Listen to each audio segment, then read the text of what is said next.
اگر کوئی شخص نماز کا انکار کرتا ہے تو وہ دائرہ اسلام سے خارج ہے، لیکن اگر کوئی سستی کی وجہ سے نماز نہیں پڑھتا، صرف سستی کی وجہ سے نہیں پڑھتا، اللہ کا حکم جانتا ہے، اس کو کہا جائے آؤ نماز کو، تو وہ آگے سے مذاق نہیں کرتا یا نماز کا تمسخر یا استحقار نہیں کرتا، بلکہ بس اپنی سستی کی وجہ سے مسجد میں نہیں آتا۔ جو نماز کو ہلکا جانے، خفیف جانے، وہ بھی دائرہ اسلام سے خارج ہے، کافر ہے۔ لیکن جو شخص اس کو اللہ کا حکم جانتا ہے اور اس کو پڑھنا اپنے اوپر ضروری سمجھتا ہے، لیکن سستی کی وجہ سے پڑھ نہیں سکتا، تو اس کے بارے میں علماء کی آراء مختلف ہیں۔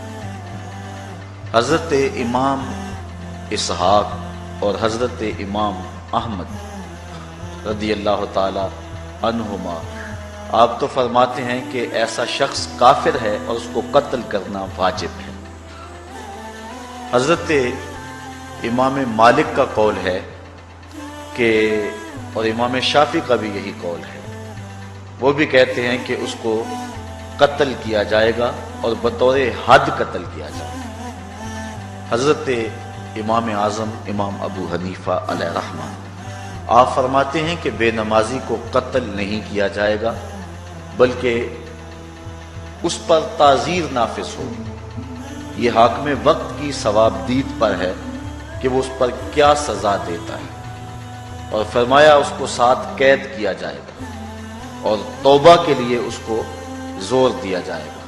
اگر وہ توبہ کر لے تو اس کو قید سے باہر نکال لیا جائے گا، ورنہ اس کو قید رکھا جائے گا۔ صحابہ کہتے ہیں کہ ہم کسی عمل کے تارک کو کافر نہیں سمجھتے تھے سوائے نماز کے تارک کے، اور آقا کریم علیہ السلام کا ایک فرمان ہے، من ترک الصلاۃ متعمدا فقد کفر جہارا، جس نے جان بوجھ کے نماز چھوڑی اس نے اعلانیہ کفر کیا۔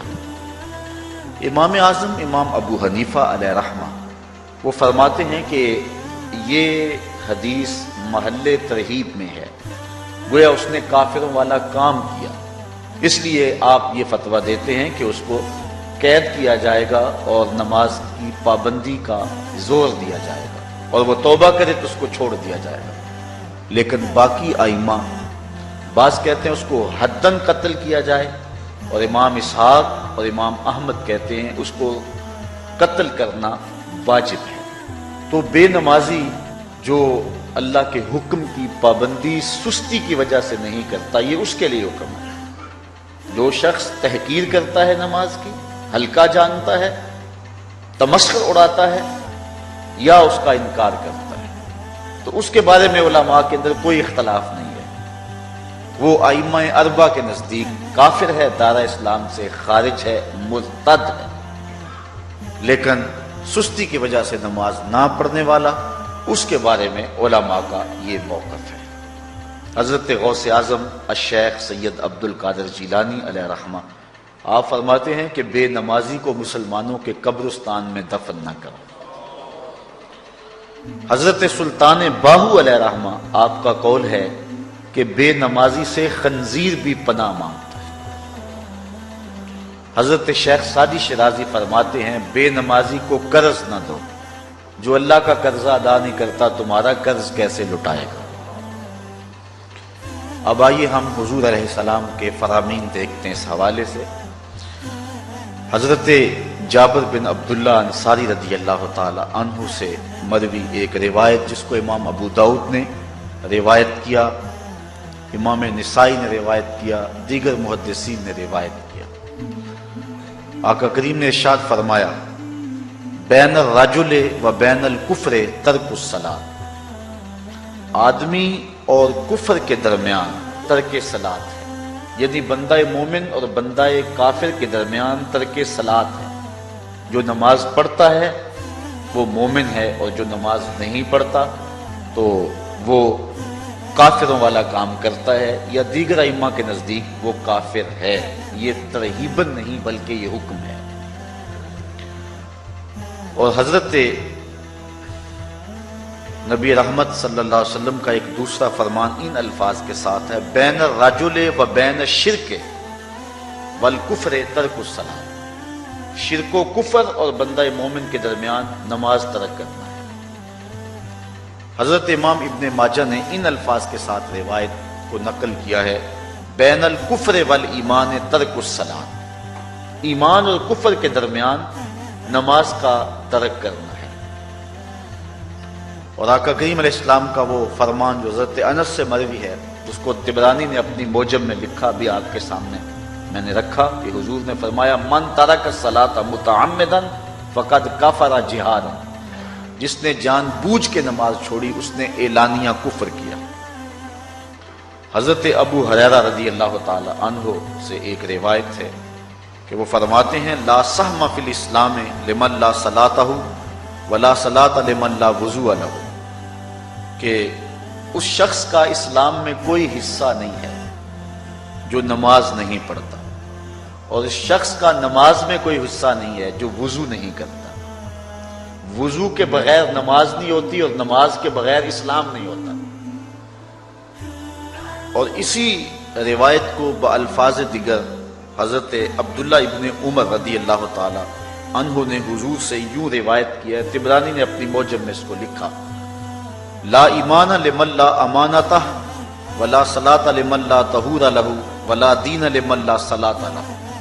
حضور فرمایا کہ اس شخص کا ایمان نہیں جس میں امانت نہیں، اور اس شخص کی نماز نہیں جس کو پاکیزگی حاصل نہیں، اور اس شخص کا دین نہیں جس کو نماز نصیب نہیں۔ حضرت امام ابن ماجہ نے اس روایت کو اپنے الفاظ کے ساتھ روایت کیا ہے۔ حضرت بریدہ رضی اللہ تعالیٰ عنہ اپنے باپ سے روایت کرتے ہیں اور وہ حضور سے روایت کرتے ہیں۔ حضور علیہ السلام نے ارشاد فرمایا، ان العہد الذی بیننا وبینہم الصلاۃ فمن ترکھا فقد کفر، کہ ہمارے اور ان لوگوں کے درمیان جو معاہدہ ہے وہ نماز کا ہے، جس نے نماز کو چھوڑ دیا اس نے کفر کیا، یعنی ہمارا اور ان کا پھر اب معاہدہ باقی نہیں رہے گا۔ حضرت امام بخاری نے روایت نقل کی ہے، حضور نے ارشاد فرمایا، من ترک الصلاۃ العصر فقد حبط اعمالہ، جس نے عصر کی نماز چھوڑی اللہ اس کے سارے عمل برباد کر دیتا۔ حضرت ابو ہریرہ رضی اللہ تعالی عنہ سے روایت ہے جس کو امام ابن ماجہ نے اور امام نسائی نے روایت کیا ہے، وہ حضور سے روایت کرتے ہیں، بڑی مشہور روایت ہے۔ حضور نے ارشاد فرمایا، ان اول ما یحاسب به العبد بصلاتہ فان صلحت فقد افلح وانجح وان فسدت فقد خاب وخسر۔ فرمایا قیامت کے دن بندے سے سب سے پہلا حساب نماز کا لیا جائے گا، اگر اس کی نماز ٹھیک ہو گئی تو وہ فلاح پا گیا، اگر پہلا تول ٹھیک آ گیا تو وہ کامیاب ہے، وانجح اور نجات پا گیا، وان فسدت فقد خاب وخسر، اور اگر پہلا تول ہی ٹھیک نہ ہوا تو پھر وہ ذلیل و رسوا ہو گیا۔ حضرت عبادہ بن صامت رضی اللہ تعالیٰ عنہ سے ایک طویل روایت ہے، وہ کہتے ہیں کہ حضور علیہ السلام نے مجھے 7 چیزوں کا حکم دیا، مجھے وصیت کی کہ ان 7 کاموں کو کرنا ہے۔ ان کے اندر جو دوسری چیز تھی وہ حضور نے یہ ارشاد فرمائی، وَلَا تَتْرُكُوا الصَّلَاةَ مُتَعَمِّدِينَ فَمَن تَرَكَهَا مُتَعَمِّدًا فَقَدْ خَرَجَ مِنَ الْمِلَّةِ، کہ جان بوجھ کے کبھی نماز نہ چھوڑنا، جس نے نماز چھوڑی وہ ملت اسلامیہ سے نکل گیا۔